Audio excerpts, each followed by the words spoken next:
Përmbytjet kanë shkaktuar dëme të shumta në tokat bujqësore edhe në njësinë administrative Dajç të Bashkisë Shkodër. Me një problematik të tillë është hasur edhe familja Mlloja në fshatin Mushan të kësaj njësie. 72 vjeçari Hamza Mlloja thotë se uji ka qëndruar në toka mbi 10 ditë, ndërsa shton se askush nuk është interesuar për dëmet që u janë shkaktuar. Tu ka qëndru uji llogaritëm mi 10 ditë ka shesh uji. Unë jam kanë në Itali, kur kam ardhur, mua ka thënë kja kujshia e ki pas ujë ndër në shkallë. Shpic. Kur kam ardhur, unë e kam gjetë të kujena, e shken komplet e metër në ujë. Unë i këtë serën e kam pas komplet metër në ujë. Kush nuk e kanë për këtë punë, ju e një të parë që pa vini.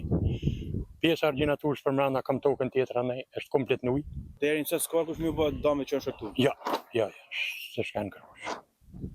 Se çfarë bëhet, tek bëhet nuk dina gjë. Po dëmet. Dikush ka më shumë, dikush ka më pak, si më thonë se ai që ka luljum ka dëm. Ai që ka jondet mjallën ka dëm. Unë këtu, për shembull serën e kam dëm. Mlloja thotë se përmbytjet u shkaktojnë vetëm nga hecet, pasi shkarkojnë pa kriter. Uji vjen prej atje vetëm prej hidrocentraleve. Na prej ujit që nuk me ta kur. Vetëm prej hidrocentraleve. Lçojnë ujë pa kriter. Vetëm shkarkimet na përmesin ne.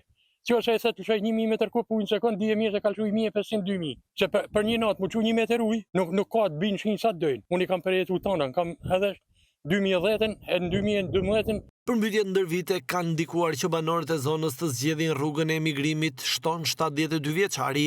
Unë anej dalë shkoj rri, vi, anej je tjetër, këtu e je tjetër, këtu stavorkësh. Po si shka një kukë më përqef, hej, fëmija mi, me dhonë qatë dush nuk vinë mojdo. Por në që e shvija, bëlej, i pa të thonë, bapta nuk mërë në mamat punë, qena që bojmë thati. Ta thojnë mi prënë këto, që me prënë këto? Kuj me prënë këto? Tu punë i gjanë nuk siguron kush, merresh me bujësin, me të shtu së përgjigjet kush. Uji vijon të jetë akoma në tokat bujqësore, teksa Dajçi ka qenë një ndër zonat më të prekura nga përmbytjet në territorin e Bashkisë Shkodër.